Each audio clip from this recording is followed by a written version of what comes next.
नमस्कार मित्रांनो, ठरलं तर मग या मालिकेच्या आजच्या भागात आता कालची केस जी आहे ती कंटिन्यू पुढेही चालली थोड्याच भागासाठी.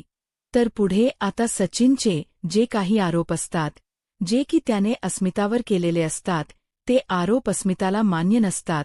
पण इकडे जे सचिनचे वकील असतात, ते मात्र सगळा काही जो निशाणा आहे त्यांनी बरोबर आता अस्मितावर साधलेला असतो. म्हणजे त्यांना सरळ म्हणायचं असतं की हे सगळं काही तुम्ही करताय त्याच्यामध्ये तुम्हाला जराही लाज नाहीये, तुमचं बाहेर अखेर आहे, या भाषेतच बोललं जात असतं. इकडे आता काहीच बोलण्यासारखं नसतं अर्जुनकडे, कारण अर्जुनकडे पुरावे नसतात. त्यामुळे अर्जुन बिचारा शांत असतो. पण दुसरीकडे मात्र आता कोर्टमध्ये सुनावणी होते की तुम्हाला जे काही करायचे आहे, निर्णय घ्यायचे आहे, ते फक्त आपण आजच्या या केसच्या बेसवर घेऊ शकत नाही. आपल्याला अजून काहीतरी करावं लागेल. पुढच्या डेटला आपण याचा निर्णय घेऊया असंही आता सांगितलं जातं. आणि जेव्हा या सगळ्या काही गोष्टी बोलल्या जातात ना, तेव्हा मात्र तर आजची ही केस इथे संपते. तेव्हा सचिन लगेचच समोर येतो. तर अस्मिता सचिनला म्हणत असते की स्वतः किती चांगला आहे, काय आहे हे दाखवण.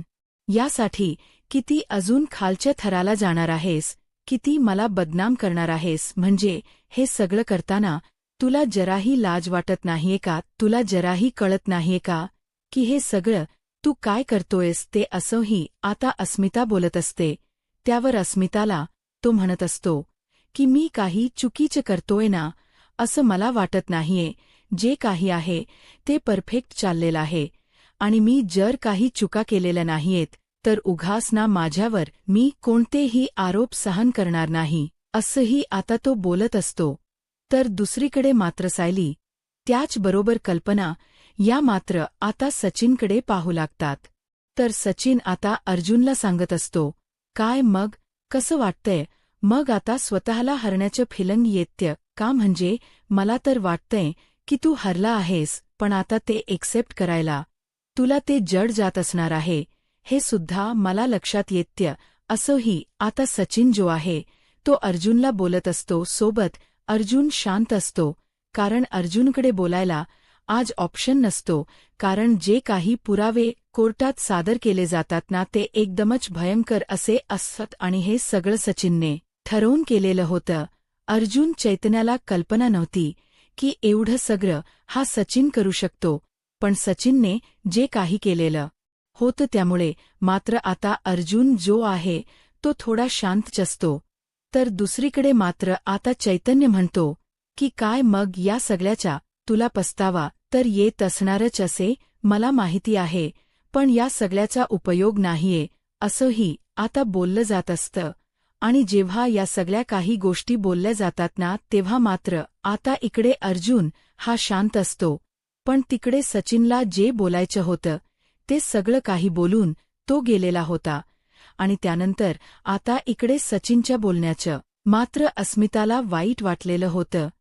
म्हणजे अस्मिताने या माणसावर प्रेम केलेलं होतं आणि तिला आज या सगळ्याचा पश्चाताप अक्षरशः येत होता. कारण तिला असं वाटलंही नव्हतं की एवढं सगळं काही होईल.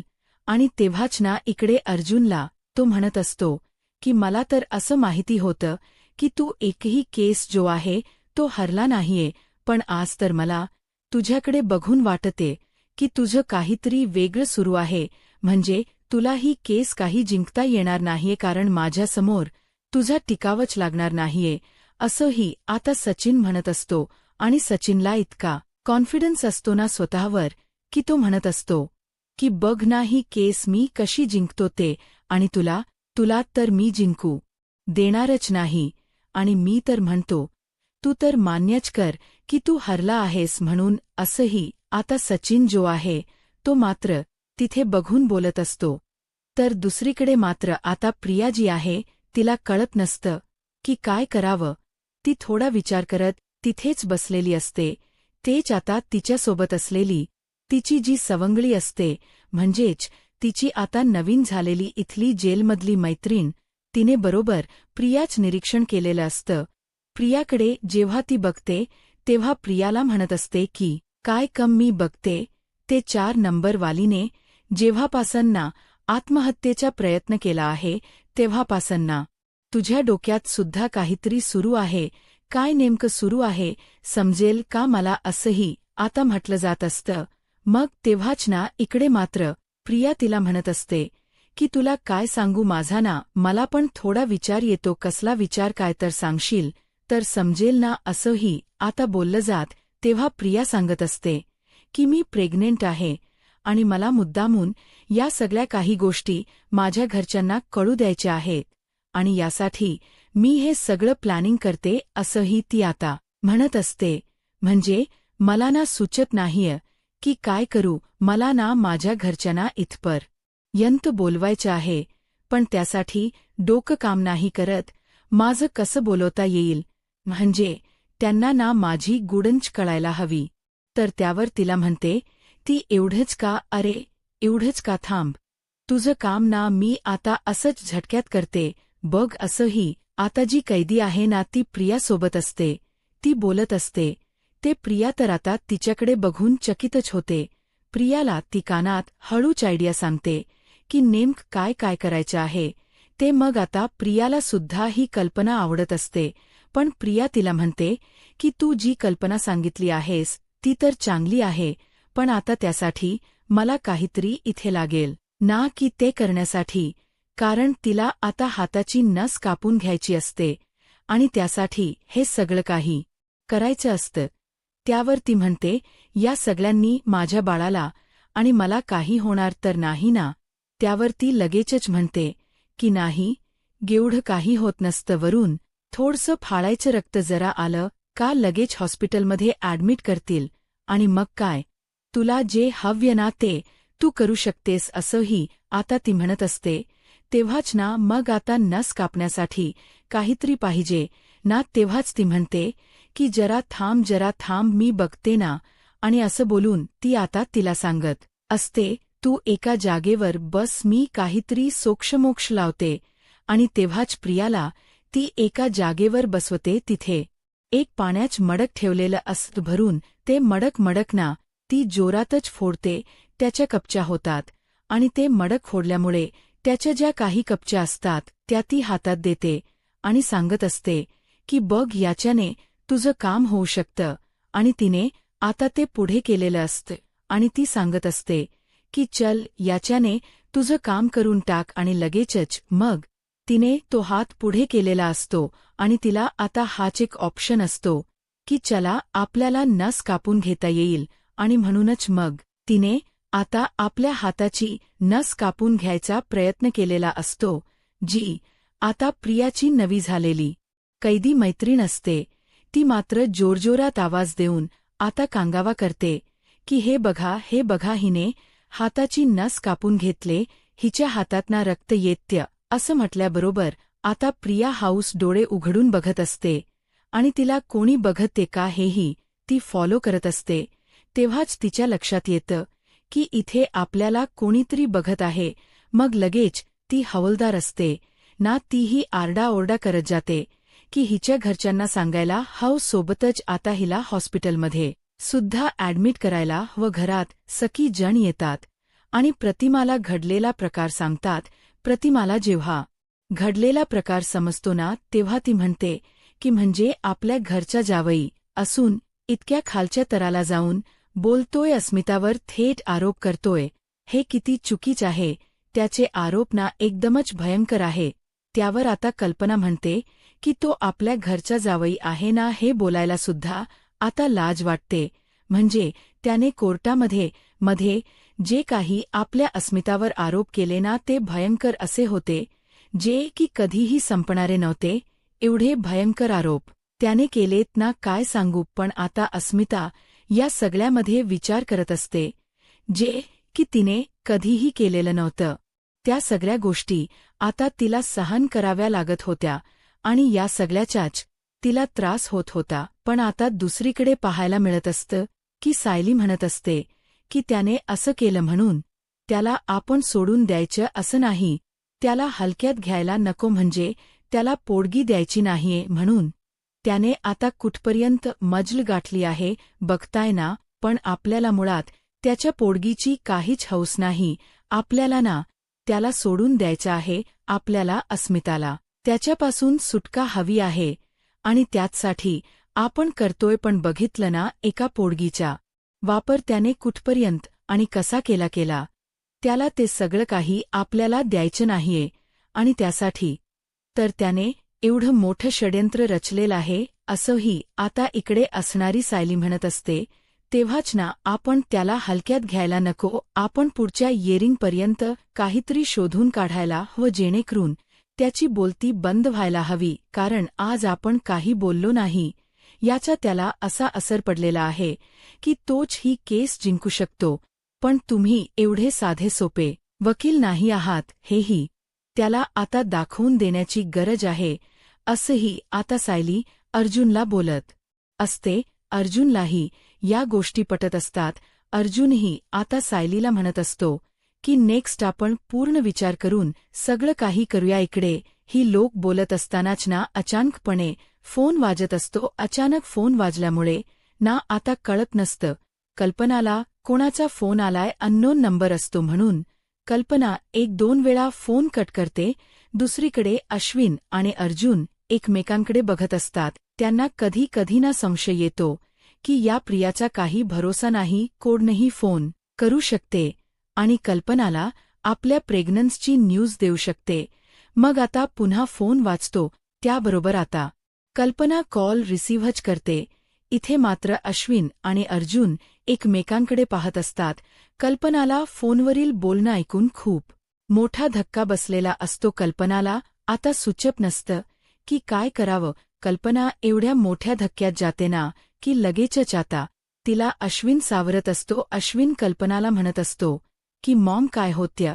मॉम बोल ना, तू बोललीच नाही तर कसं समजणार आहे. प्लीज प्लीज मॉम बोल. अर्जुनलाही आता प्रश्न पडलेला असतो की काय असेल, कोणाचा फोन आला असेल असे अनेक विचारणा अर्जुनच्याही डोक्यामध्ये येऊ लागलेले असतात. अर्जुन थोडा विचार करू लागतो. तेव्हाच ना दुसरीकडे मात्र आता कल्पना रडत असते. कल्पना रडत असताना कल्पनाला विचारलं जातं नेमकं काय झालं आहे. तू का रडतेस. ममा काही घडलं आहे का. सांग ना काय झालं आहे. असेही प्रश्न आता कल्पनाला विचारले जात असतात. सायली आता कल्पनाला पाणी वगैरे देते जेणेकरून कल्पनाला थोडं शांत वाटायला व कल्पनाला आता सखी जण प्रेमाने विचारतात की काय झालंय.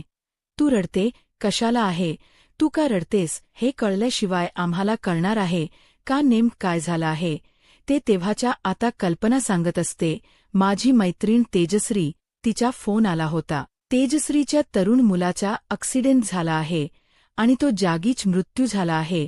ही गोष्ट आता कळलेली असते आणि कल्पनाला या सगळ्या गोष्टीच रडू येत असतं. कल्पना जेव्हा आता रडत असते ना तेव्हा आता अर्जुन म्हणत असतो की ममा शांत हो.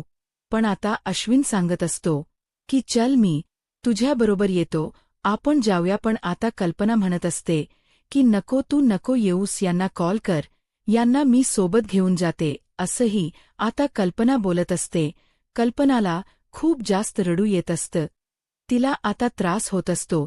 तिला कळत नसतं की काय करावं ते. कारण ज्या काही गोष्टी झालेल्या होत्या त्या भयंकर अशा होत्या आणि त्या सगळ्या गोष्टी डोळ्यासमोरून काही जात नव्हत्या. म्हणूनच आता अश्विन जो आहे तो कल्पनाला रूमपर्यंत सोडायला जातो. तेच आता इथे सायली असते जी अस्मिताला सांगत असते की अस्मिता आता ठीक तर वाटते ना. काही जास्त त्रास तर होत नाहीये ना. जे काही कोर्टात झालंय त्यावरून मला कळते की तुला त्रास होत असेल. पण आता सायली तिला जेव्हा हे सगळं काही विचारते तेव्हा अस्मिता म्हणते की मला आणि त्याच्या वागण्याचा त्रास नाही.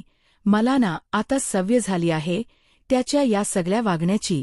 त्यामुळे मला ना काही वाटत नाहीये. दुसरीकडे मात्र आता सचिन हा साक्षीसोबत फोनवर बोलत असतो आणि त्याने जे काही कमाल केली आहे कोर्टामध्ये हे सगळं काही तो आता साक्षीला सांगत असतो. साक्षी म्हणत असते एकदा का तुझा डिवोर्स झाला की आपल्या मार्गातले सगळे काटे लांब होतील. मग आपण आपल्या लग्नाचाही विचार करूया. सचिनही म्हणत असतो की मला ना तिला पोडकी द्यायची नाहीये आणि त्याचसाठी माझे हे सगळं चालू आहे आणि त्या सुभेदारांना तर बदनाम करण्याची मी एकही संधी सोडणार नाहीये असंही आता तो बोलत असतो. तेच आता सचिन फोन ठेवताना सांगत असतो की साक्षीला तू तुझ्या तब्येतीची काळजी घे. डॉक्टरांनी जे जे काही तुला सांगितलं आहे ना ते स्ट्रिक्टली फॉलो. तेव्हा साक्षी सांगत असते की तू माझी काळजी करू नकोस, मी व्यवस्थित सगळं काही फॉलो करते असंही आता ती बोलत असते. त्यानंतर सचिन फोन ठेवतो आणि त्याने देशमाने वकिलांना कॉल केलेला असतो आणि तो म्हणतो की मला अर्जुनच्या कुटुंबाला बदनाम करायचं आहे आणि त्यासाठी ना मी काही करू शकतो, अगदी काही सुद्धा. मला जरा तुमची मदत हवी आहे आणि या सगळ्यात तुम्ही मला मदत करा असं देखील आता त्याने सांगितलेलं असतं. जेव्हा आता या सगळ्या काही गोष्टी तो सांगतो ना तेव्हा तो कुठे जाऊन खुश असतो. दुसरीकडे आता सायलीला प्रतिमा भरवत असते. प्रतिमा सायलीला म्हणत असते की तू स्वतःची काळजी बिलकुलही घेत नाहीस, तुझ्या वागण्यात ना मला ते सरळ दिसते. म्हणजेच आता जेव्हा सायलीला भरवलं जात असतं प्रतिमा स्वतः हातान भरवत असते, तेव्हा मात्र आता सायली म्हणत असते की अजूनही हेही आलेले नाहीयेत आणि मी जेवायला बसले. सोबतच तुम्हाला सांगू का मी तोच विचार करत होते की घरात अजूनही कोणीच काही खाल्लेलं नाही, मग मीच एकटी कशी काही खायला बसू. मला ना काही गोष्टी तर कधी कधी कळतच नाही. नको मला ना हे मान्यच होत नाहीये की मी एकटी बसून खाते. मग तेव्हाच प्रतिभा आताच ओरडत असते आणि म्हणत असते की काय चाललंय तुझं, मुळात ना मला कळत नाहीये, तुला स्वतः आराम करायला हवा आणि मग तरीसुद्धा तू कोणत्याही गोष्टी ऐकतं का नाहीस असंही आता तिला बोललं जात असतं. तेव्हा मात्र आता सायलीची काळजी प्रतिमा आत्यांना असते. प्रतिमा आत्या आता विचार करू लागतात की ही सायली ना अशी ऐकणार नाहीये, हिला ना माहेरीच न्याव लागेल, हिला ना थोड्या आरामाची गरज आहे आणि त्यासाठी मी आता हिला घेऊन जाणार आहे असंही आता प्रतिमाने विचार केलेला असतो. कारण प्रतिमालाही हेच वाटत असतं की सायलीने आराम करायला हवा, पण सायली काही केल्या आराम करायचं बघतच नसते. पण आता सगळ्या गोष्टी सायलीच्या बघून ना तिने ठरवलेलं असतं की सायलीला घेऊन जायचं. सायली बडबड बडबड करत असते, ते सायलीची जीभ चावली जाते. तेच आता प्रतिमा तिला म्हणत असते की बघितलंस का, हे आपलं तुझं असं असतं जरा म्हणून स्वतःकडे लक्ष द्यायचं नाही. अगं मला माहिती आहे तुझी ही जीभ चावली गेली आहे. अगं आमची तन्वी होती ना, तिची सुद्धा लहान असताना ना अशी जीभ चावली जायची, मग तिलाही मी तेच बोलायची की खाताना ना जास्त बडबड करायची नाही, पण तिला कुठे काय कळायचं, अशीच तुझ्यासारखी बडबड करायची. मग आता पुन्हा एकदा प्रतिमाहत्या जी आहे ती सायलीला भरू लागते. प्रतिमाहत्या सायलीला भरवत असताना सायली निमूटपणे आता खात असते. दुसरीकडे रियाची आता नस वगैरे जी काही तिने कापलेली असते त्यासाठी आता बोलवलेलं असतं अश्विनला. तर तेव्हाच ना तिथे आता प्रिया विचारत असते की तुम्ही माझ्या घरी सांगितलं आहे ना, माझ्या घरच्यांना सांगितले का मी नस वगैरे कापली. तर ती पोलीस सांगत असते की हो सांगितलं, तुझ्या घरच्यांना येतच असतील. आणि जेव्हा ती समोर ना आलेल्या अश्विनला बघते तेव्हा मात्र आता तिला धक्काच बसतो, कारण तिने काही वेगळंच इमॅजिन केलं होतं. तिला असं वाटलं होतं की सुभेदार कुटुंब इथे येतील, पण इथे अश्विन आला होता. जेव्हा प्रियाने नस कापलाच फोन करून बोलावून घेतलं होतं, अश्विनला फोन करून सांगितलेलं होतं, म्हणून अश्विनना सगळं काही सोडून लगेचच धावत आला होता आणि त्याने अर्जुनला सुद्धा हे सगळं सांगितलेलं होतं. आणि अर्जुन आणि त्याचसोबत अश्विनला माहिती होतं की ही सगळीची नाटक असणार आहे, म्हणूनच आता ते स्वतः तिला भेटण्यासाठी का होई ना आलेले असतात.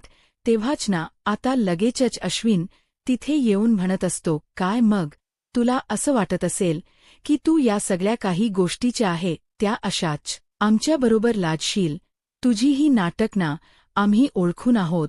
तुला काय वाटलं की हे सगळं काही तसंच असेल का? अगं तुला ना मी ओळखून आहे, तू कशी आहेस ते हे सुद्धा नस कापायचं ना मोठं नाटकच केलं असणार आहेस.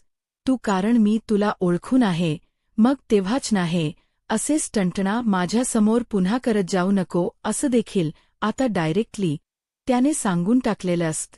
आणि जेव्हा एवढ्या रागातच ना तो बोलत असतो, तेव्हा मात्र आता प्रिया रडून रडून सांगत असते की तू समजतोस ना, तसं नाही आहे, प्लीज प्लीज ऐकून घे ना, ऐक माझं मी काय म्हणते ते. असंही आता ती म्हणत असते.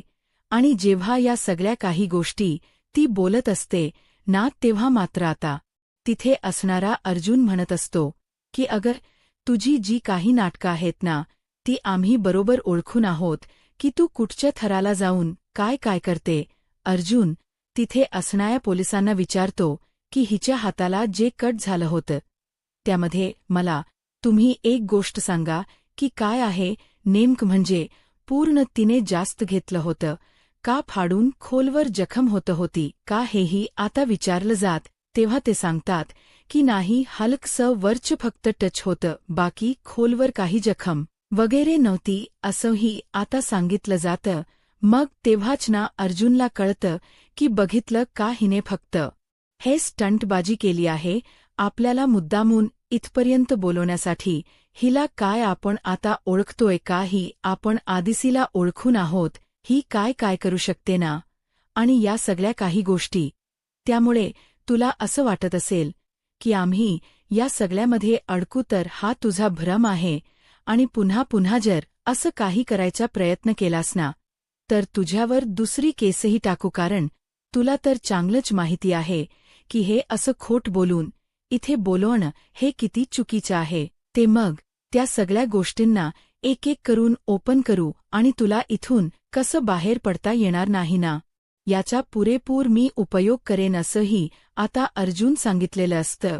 अर्जुन जेव्हा या सगळ्या काही गोष्टी बोलतो ना, तेव्हा मात्र आता इकडे असणाऱ्याला आता चुप्पच बसावं लागत असतं. उलट ना ती म्हणत असते की तू प्लीज प्लीज असा विचार करू नकोस ना, प्लीज मी काय म्हणते ऐकून तरी घे, असं बोलून ती आता विनवणी करत असते.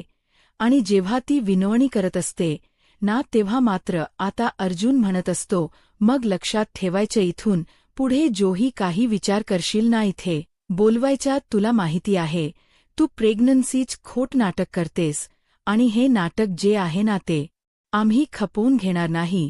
तू जरी प्रेग्नंट असलीस तरी आम्हाला हे बाळ नको आहे. आणि तुला असं वाटत असेल की हे सगळं काही करून तू घरातल्यांपर्यंत हे सगळ्या बातम्या पोहोचवशील, तर हा तुझा भ्रम आता माहेरी नेलेलं असतं. आणि प्रतिमा सायलीला तन्वीच्या लहानपणच्या सगळ्या गोष्टी दाखवते आणि तिच्याकडे कॅसेटसुद्धा असते ज्याच्यामध्ये तन्वीच रेकॉर्डिंग केलेलं असतं, जे की एका शुभंकरुती स्त्रोताचं होतं. आणि ते ऐकल्यानंतर मात्र आता खूपच मोठा धक्का सायलीला बसतो, कारण सायलीला असं वाटत आहे की हे शब्द मी आधी ऐकलेले आहेत. असाच काहीसा भास आता होऊ लागतो. आता पुढे काय होईल हे पाहायला आत्ताच माझा महाराष्ट्र या यूट्यूब चॅनलला सबस्क्राईब करा. धन्यवाद.